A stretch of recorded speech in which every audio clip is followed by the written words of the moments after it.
यापुढे सुद्धा लोकशाहीच्या मार्गाने जे आहे ते आम्ही सातत्याने मागणी करत आहोत की आम्हाला इलेक्ट्रॉनिक डेटा त्या ठिकाणी मिळाला पाहिजे, सीसीटीव्ही फुटेज मिळालं पाहिजे। महाराष्ट्राच्या बाबतीत बोलायचं झालं तर महाराष्ट्रामध्ये 5 नंतर लोकसभेच्या इलेक्शन नंतर 5 महिन्यात किती मतदान वाढलं आणि किती मतदान कापलं गेलं याच्यावर सुद्धा आपल्या सगळ्यांना माहिती आहे की पूर्ण डेटा त्या ठिकाणी देण्यात आलेला आहे। सांगितलं गेलं की 5च्या नंतर लाईन असल्या पाहिजे, जर 5च्या नंतर मतदान एवढ्या प्रमाणात वाढलं असेल तर। पण दुर्दैवाने प्राथमिक दर्शक तुम्ही सुद्धा महाराष्ट्रामध्ये होते, आम्ही सुद्धा महाराष्ट्रात आहोत, कुठेही त्या ठिकाणच्या लाईनी नव्हत्या, कुठेही त्या ठिकाणची गर्दी नव्हती। आणि अशा वेळेला ज्या वेळेला निवडणूक आयोगावर सातत्याने आम्ही प्रश्न उपस्थित करत असताना मुख्यमंत्री बोलतात, मंत्री बोलतात, सदस्य बोलतात, पण दुर्दैवाने निवडणूक आयोग त्या संदर्भामध्ये काही बोलताना दिसत नाही। आणि म्हणून आम्ही सातत्याने त्यावेळी सुद्धा लढायचं काम केलेलं आहे, येणाऱ्या काळात सुद्धा लढण्याचं काम करणार आहे। आणि मला या माध्यमातून एक गोष्ट सांगायचं आहे की काँग्रेस पार्टी आणि करो आणि मरोचा नारा घेऊन गलीगलीत जाईल। ज्या आरोप राहुल गांधीजींनी आमच्या नेत्यांनी केलेले आहेत त्या आरोपाच्या संदर्भामध्ये महाराष्ट्रात सुद्धा, मुंबईमध्ये सुद्धा जे आम्ही आहोत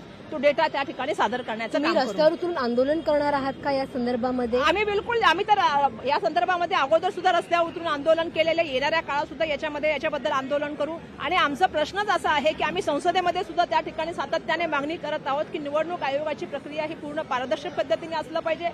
हा लोकशाहीचा गाभा जर म्हटलं तर ह्या निवडणुका असतात, हा आत्मा असतो निवडणूक लोकशाहीचा, परंतु दुर्दैवाने लोकांच्या भावनांशी खेळण्याचं काम चाललेलं आहे। मोठ्या प्रमाणामध्ये लोक मतदान करायला येतात पण त्यांच्याशी पण जे आहे ती फसवणूक करण्याचं काम चाललेलं आहे। आणि त्यामुळे आमचं मत आहे की आम्ही या ठिकाणी या संदर्भामध्ये सातत्याने जे आहे तो आवाज उचलण्याचं काम करणार।